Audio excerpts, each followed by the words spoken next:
Imagine losing everything, your wife, your friends, your reputation, and still coming out on top. This is the story of how one man turned betrayal into a master plan and found peace in the most unexpected places. Trust me, you won't believe how it all unfolds. I was sitting in my office, going over the latest batch of reports, when my phone started buzzing. I glanced at the screen and saw Ben's name. That threw me off a bit. He almost always sent a text first. But this time, he was calling. I picked up, and the second I heard his voice, I could tell something was off. He sounded shaky, like he was trying to find the right words.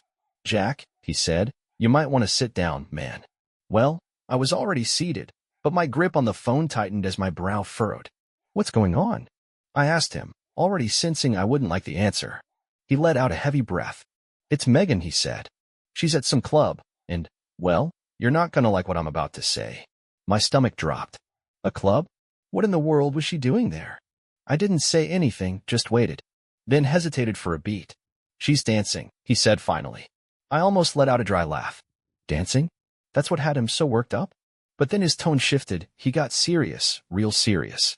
"Not just dancing, man. It's more like, she's out there doing stuff that should be behind closed doors. She's all over some guy, and he's got his hands all over her too. And get this, it's happening right out in the open." That hit me hard. I froze. I didn't even know what to say. "And Victor's there," Ben added. "He's cheering them on." For a second, everything inside me just stopped. "Victor?" I echoed, my brain struggling to make sense of it. "Yeah, and Tina's with him too." Ben kept going. "Some of our other friends are here too. They're all just standing around, watching like it's some kind of entertainment. I didn't want to be the one to tell you, but I figured you needed to know."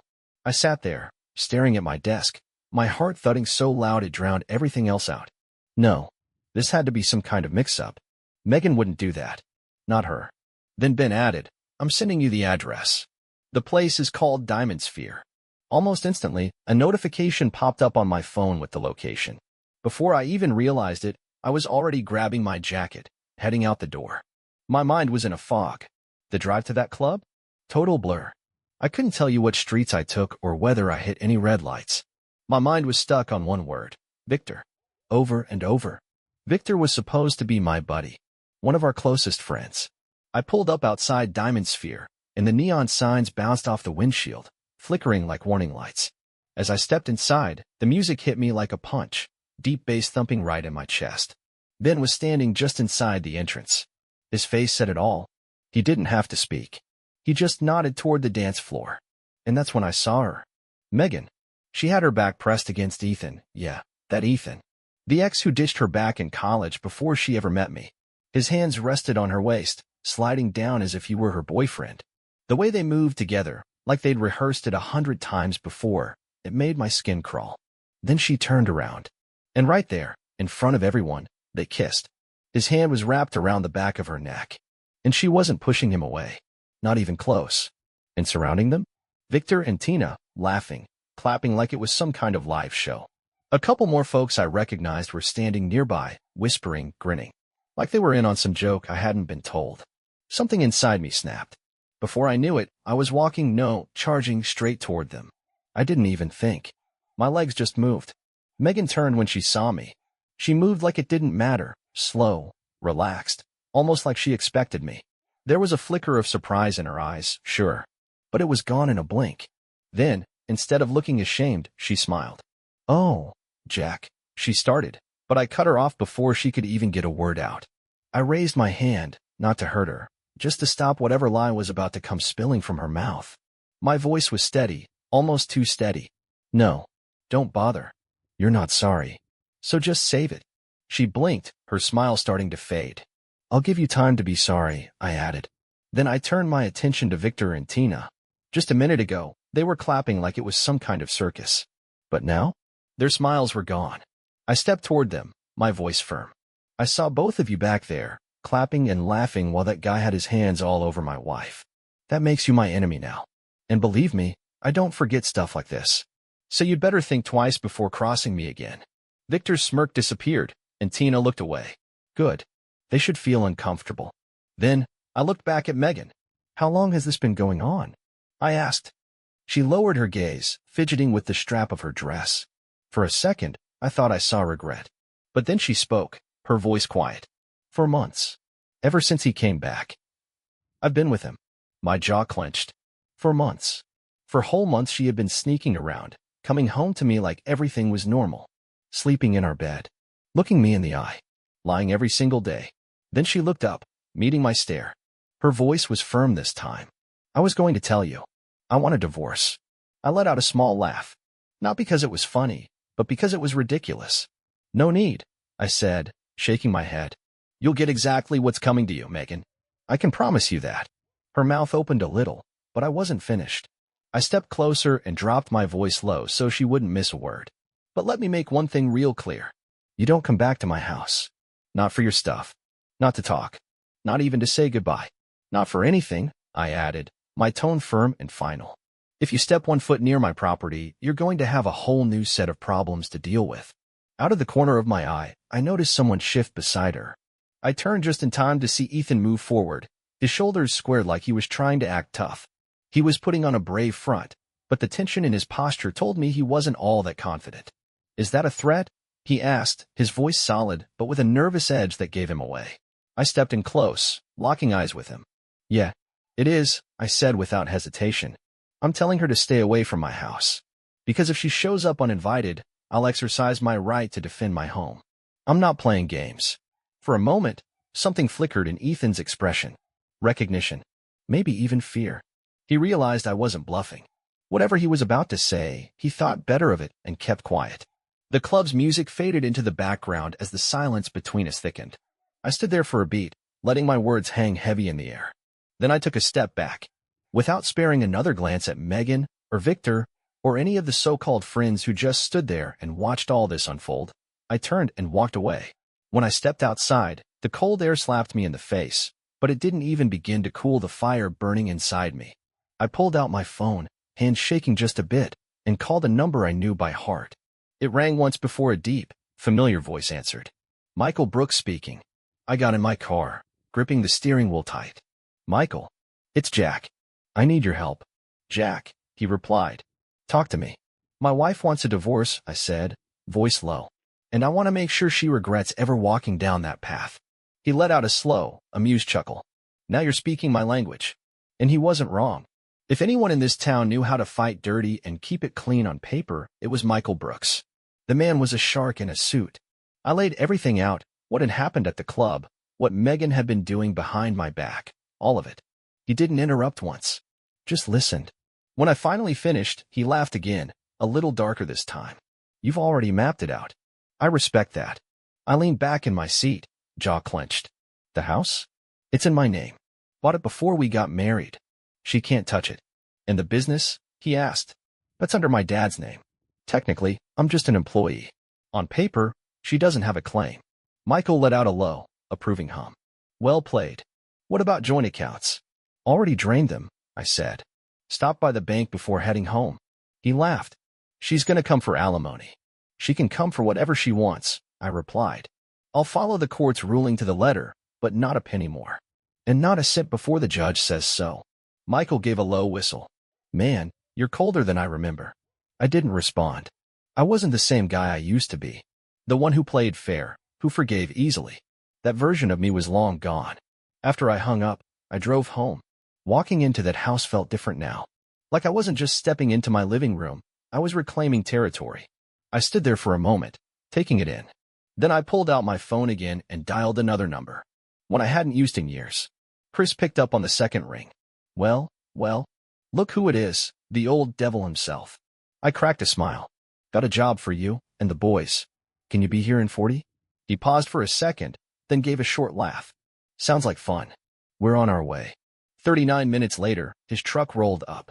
Chris and the guys' solid crew. Fellow Marines I'd served with. They knew the meaning of loyalty. And they definitely understood payback. Chris stepped out first, stretching his arms and cracking his knuckles. All right, boss. What's the mission? I pointed toward the house. Everything in there that belongs to Megan. I want it packed. Hauled outside. Out of my sight. But do it with care. Carlos, the sharpest of the bunch, caught on right away. He gave me a knowing grin. You want to send a message? I nodded. That's right. Every single piece of clothing. Before you fold it, I want your boot print on it. Chris let out a low chuckle. Cold. I like it. They jumped right in. The place filled with the sound of cabinets being opened, drawers yanked out, and heavy boots stomping over fabric. Watching them work. I can't even describe the satisfaction. Carlos held up her wedding dress, arms stretched wide. What about this one? He asked. I folded my arms across my chest. Make sure it stinks. He grinned, popped a fresh pinch of chew into his mouth, and then spit a long, dark trail right onto the white lace.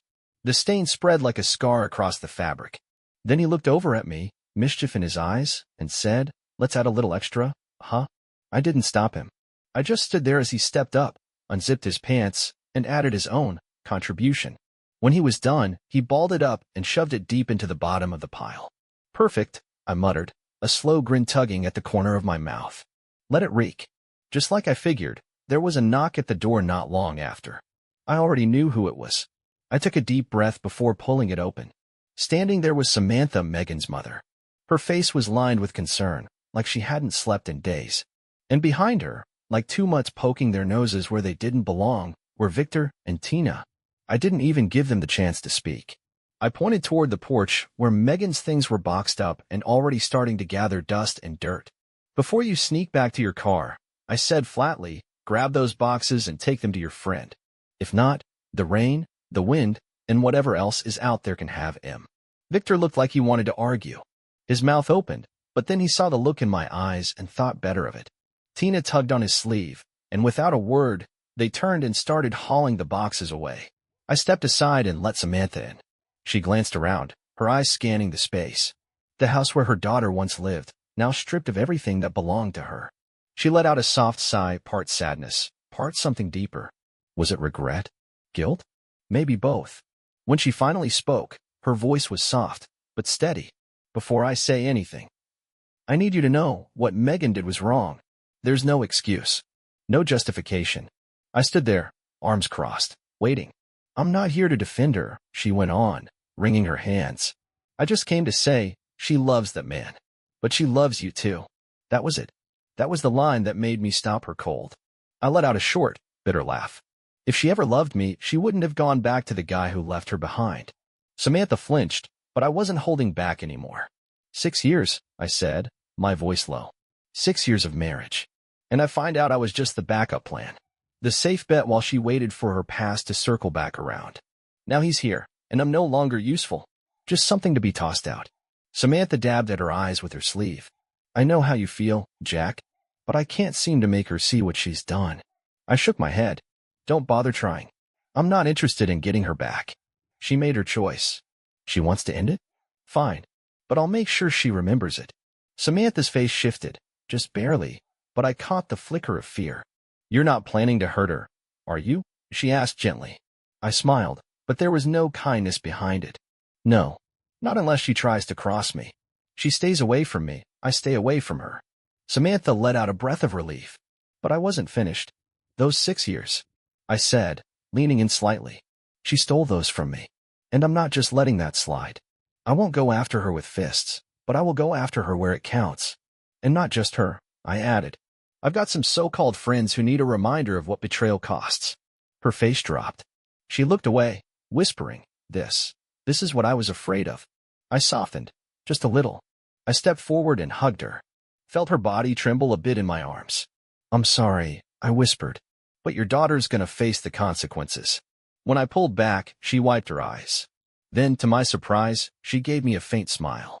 Tired, sad, but real. I can't change what she's done, she said quietly. But to me, you'll always be like a son. I didn't know what to say to that. I gave her a small nod. Thank you. Samantha took a deep breath, stood a little taller, and headed to the door. Then she was gone. Later that night, Samantha sat in her living room. A soft glow from the lamp cast shadows across the room. A cup of tea sat untouched beside her, gone cold hours ago. She'd been sitting there, lost in thought, replaying the conversation with me over and over in her head. Then, the front door opened. Megan walked in like nothing had happened, heels clicking against the floor, head held high. And right behind her came Ethan, grinning like he'd just won the jackpot. They looked like they hadn't lost a thing. Like the damage they caused was just background noise. Samantha looked up at them, her face tired, her voice heavy. My dear daughter, she said, slowly, I don't even know where to begin. Megan rolled her eyes and dropped onto the couch, kicking off her shoes. Oh, come on, Mom. He'll get over it. Jack's always been the quiet type. He'll patch himself up and move on. Samantha's gaze darkened. Move on, she repeated, quietly but firmly. Megan stretched her arms and let out a content sigh. Anyway, I've already talked to a lawyer. Papers are getting drawn up. He'll be served next week. Ethan threw an arm around her shoulders with a smug grin. That's right. Megan gets the house. And half his business. Samantha stayed quiet. Just watched them. Not a flicker of emotion on her face. Megan ran a hand through her hair, clearly proud of herself. Ethan and I are moving into the house soon. It's going to be ours now. Ethan nodded, pleased. And once we get the business, Megan said with a grin, we'll sell it. The money's more than enough to start fresh. We've even talked about launching our own thing, just like we dreamed back in college. She turned to Ethan, eyes full of daydreams. It's going to be perfect, babe. Samantha sat quietly, watching them with an unreadable look. Then, out of nowhere, she let out a laugh. But it wasn't warm. It wasn't amused. It was something colder. Something that made Ethan's smile twitch for just a second. Samantha shook her head, eyes locked on the two of them.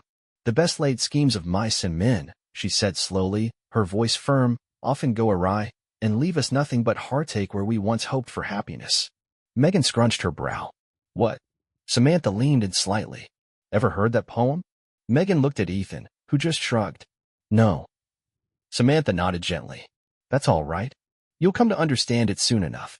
With that, she stood, straightened her dress, and walked out without another word.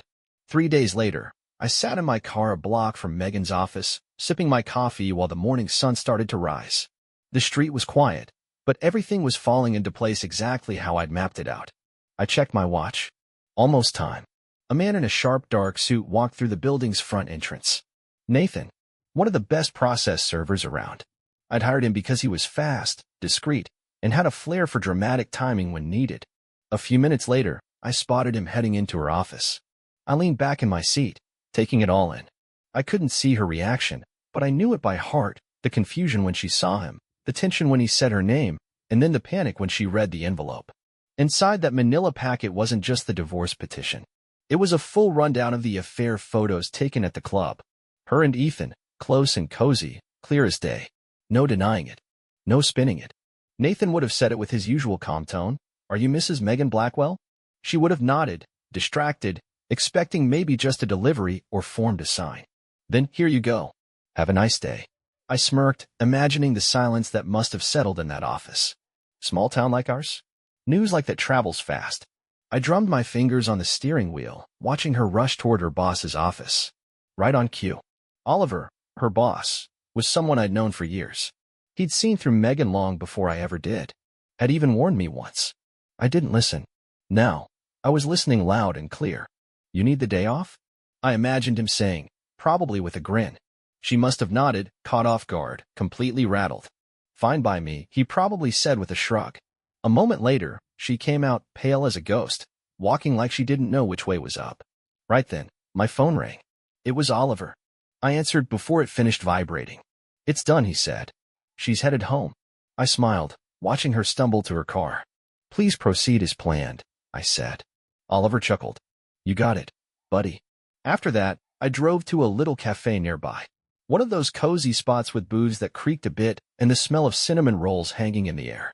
I ordered a donut and a black coffee, then took a seat by the window, soaking in the calm. Outside, the world moved like normal, people laughing, heading to work, enjoying life. But a few blocks away, Megan's world was spinning out of control. I bit into the donut, slow and satisfied, when my phone buzzed on the table. Megan, right on schedule. I answered, not even saying hello. You've lost your mind, she yelled, her voice shrill and angry. You're trying to destroy me. I stirred my coffee, unbothered. Good morning to you too, Megan. Cut the nonsense, Jack. I just looked at the divorce papers. There's nothing in here about the house. Or the business. Where's my half? I let the silence hang for a second. Then, in the calmest voice I could muster, I replied. Your half disappeared the moment you decided to cheat on your husband. The line went quiet. Just for a second. Then, came the sound of her sharp, angry gasp. You're a real piece of work, Megan spat.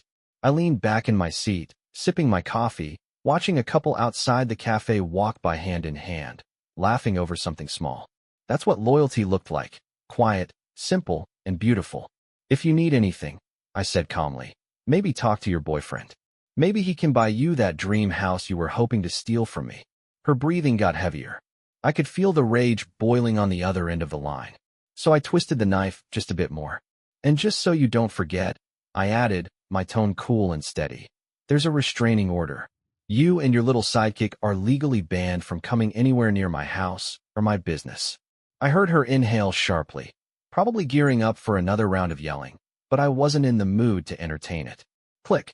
I ended the call, set the phone down beside my plate, and took another bite of my donut. Still warm. Still sweet. Timing was everything. And just like that, a quiet satisfaction settled in my chest. That was one battle behind me. But the war? Oh, that was still ahead. Now, it was time for Victor and Tina to feel what betrayal really cost. But first, let me back up a little. My name's Jack Blackwell. I spent 6 years in the Marines, did my time in Iraq, spent a while stationed in Oman, and eventually came back home for good. I took over my dad's old business, an IT firm that handled just about everything tech-related in our town. We weren't a giant company, but in a place like ours, we didn't need to be.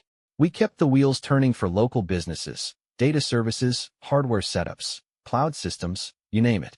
And two of our longest-standing clients, Victor and Tina. Victor ran a mid-sized manufacturing outfit. Tina had her own accounting firm.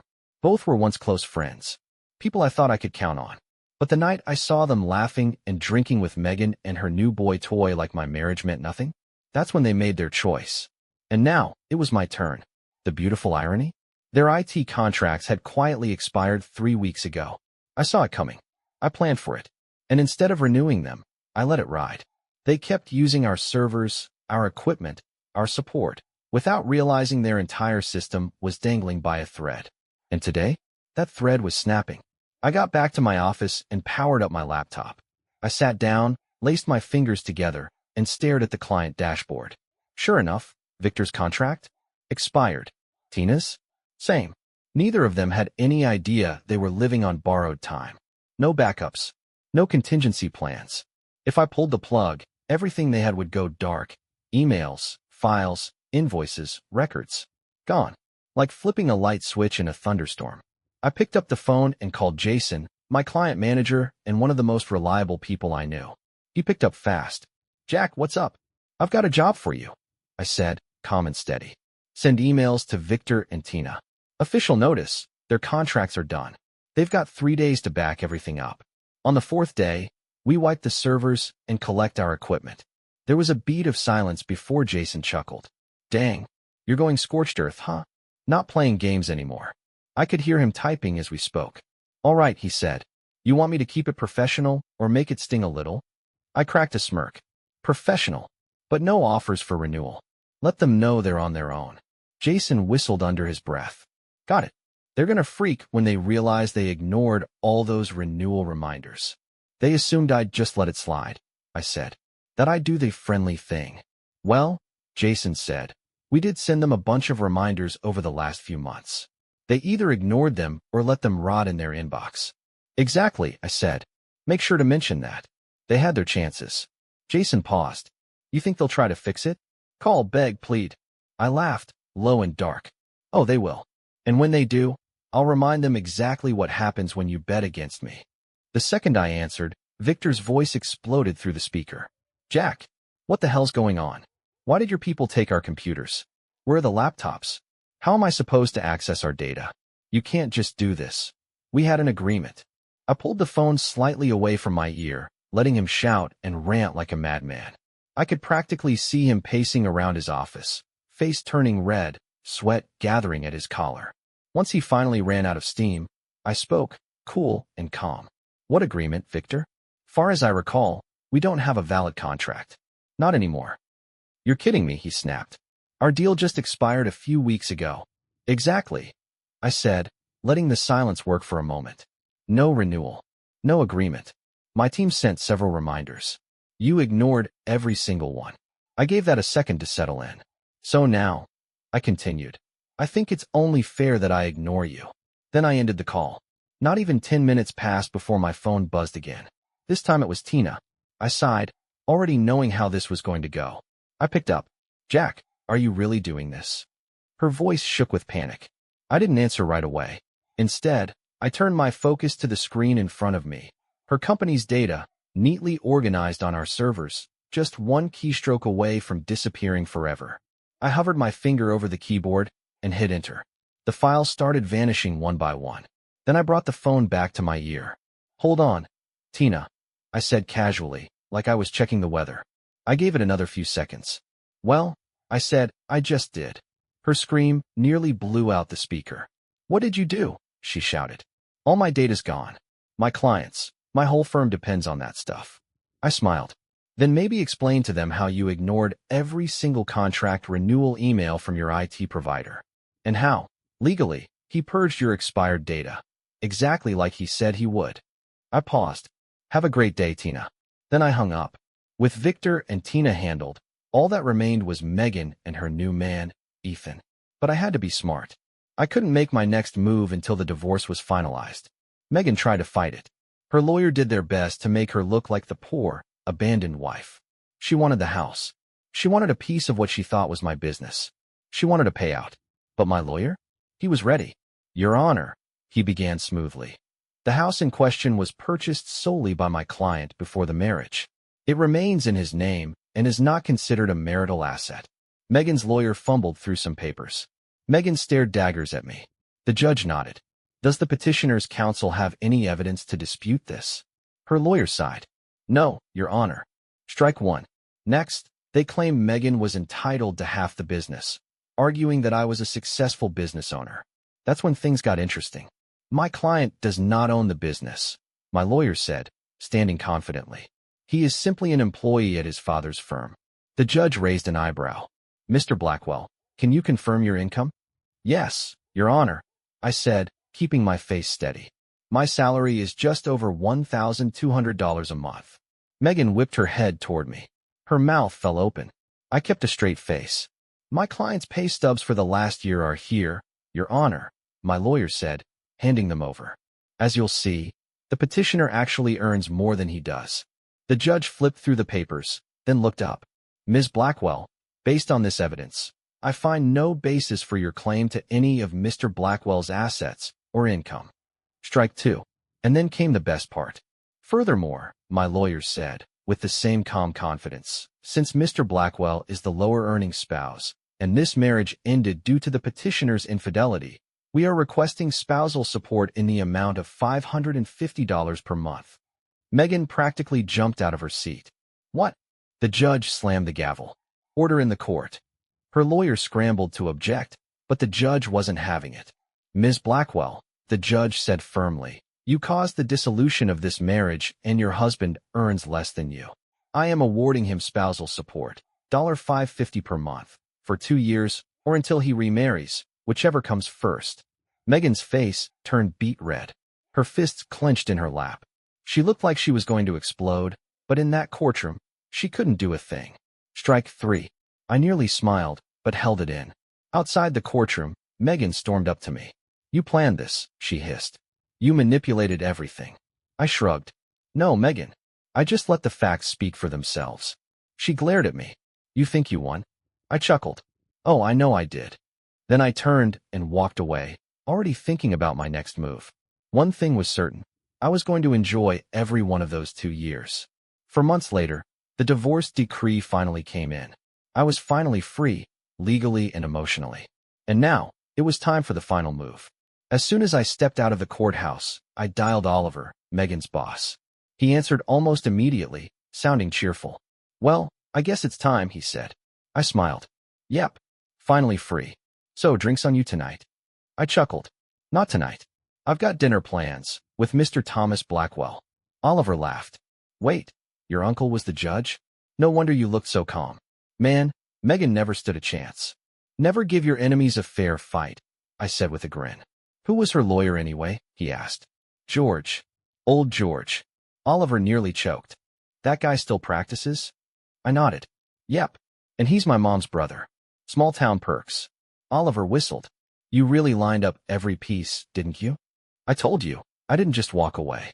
I made sure she couldn't come back. And Ethan? I already talked to Mr. Kumar. I said, keeping my tone even. Explained everything to him, every last detail. Let's just say he was not happy to find out one of his employees had been involved with a married client. Fired. By tonight. No reference, no goodwill. He's done. Oliver gave a low whistle. Remind me never to get on your bad side. I laughed. Drinks on me tomorrow. Then I hung up. 7 days have passed. It was a quiet Thursday evening when I heard a knock at my door. I opened it to find Samantha standing there.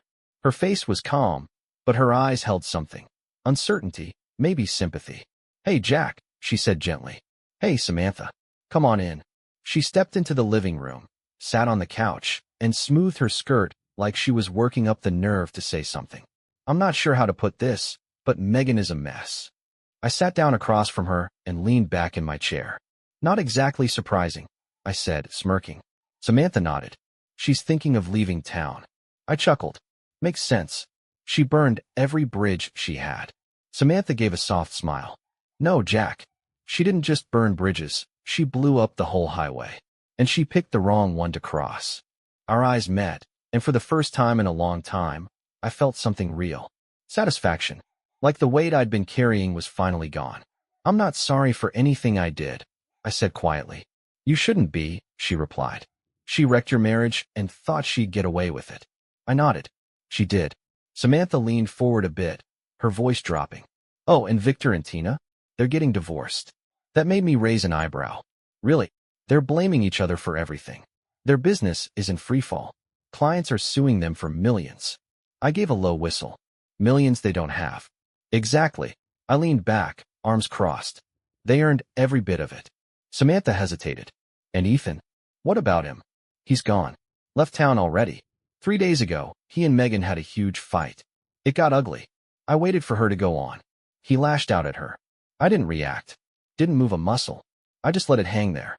My only thought was how far she had fallen, from being cared for to being discarded. That's the road she chose, I said quietly. Now she's living with the consequences. Samantha stood up slowly. I should head home. I stood too. Take care, Samantha. She gave me a small, warm smile. Goodbye, Jack. And with that, she was gone. Life had a funny way of evening things out. After everything, I finally found myself in a place I hadn't been in years, peaceful. No lies. No toxicity. No one dragging me down. The house was quiet, but not empty.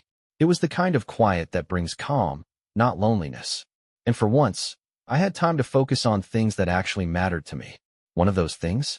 Dogs. I'd always wanted one, maybe two, but Megan never allowed it. Said they were messy. Said they'd ruin the furniture. Then it hit me. I didn't have dogs because I was married to one. Well, Megan was gone now, and nothing was stopping me anymore. I drove to a breeder a few towns over and picked up 2 German Shepherd pups, a brother and sister. I named them Spike and Bella. Spike was the brave one, always alert, always ready to protect. Bella was the quiet observer, smart and thoughtful, always a step ahead. They became my shadow, followed me everywhere, slept by my bed, waited for me at the door, protected my peace in every sense of the word. Morning runs were better with them. My home felt alive again. And my mood? Let's just say, those 2 gave me more joy in a month than Megan did in years. And then, there was Charlotte. I met her at the dog park. Well, technically, Spike and Bella met her first. She was sitting on a bench, sipping coffee, while her German Shepherd, big guy named Max, was wrestling a stick twice his size. My 2 bolted straight toward him, full speed, before I could even call them back. In seconds, they were all tangled up in a 3-way tug of war. Charlotte laughed and shook her head. Looks like we've got ourselves a little team. I smirked. Yeah, sorry if they're bothering him. She waved it off. Are you kidding? This is the most fun he's had all week. We ended up talking for over an hour, just watching the dogs play like they'd been friends forever. Charlotte had this calm, easy vibe. She was smart, funny, and confident. No drama. No mind games. No emotional landmines hiding in the conversation. Just real, good-hearted connection. It wasn't some lightning bolt moment, either. It was quieter than that. Like finally finding a piece of your life you didn't even know was missing. One chat turned into another. Then came a few texts. Then coffee dates. Then walks that turned into hikes, dinners that turned into weekends. Before I knew it, Charlotte and Max were part of my little circle, my mornings, my evenings, my peace. We'd hike through trails with the dogs leading the way, spend slow Sundays curled up on the couch with movies playing and all three shepherds scattered across the floor. We cooked together, laughed about burnt toast, and shared stories over quiet dinners while the pups circled the kitchen like furry food critics. There was no rush, no pressure, just good. One evening, we were sitting on my porch, watching the sun dip low behind the trees. Charlotte leaned against me, glass of wine in hand, while Spike, Bella, and Max snoozed peacefully at our feet. She looked up at me and smiled. "You look happy." I paused, took a slow breath, and for the first time in a long, long while, I realized I really was. "I am," I said. Dear listeners, thanks for writing this story out with me. Drop your thoughts in the comments. I'd love to hear what you think. And hey, if this story hit home, don't forget to like, share, and subscribe. More stories coming soon.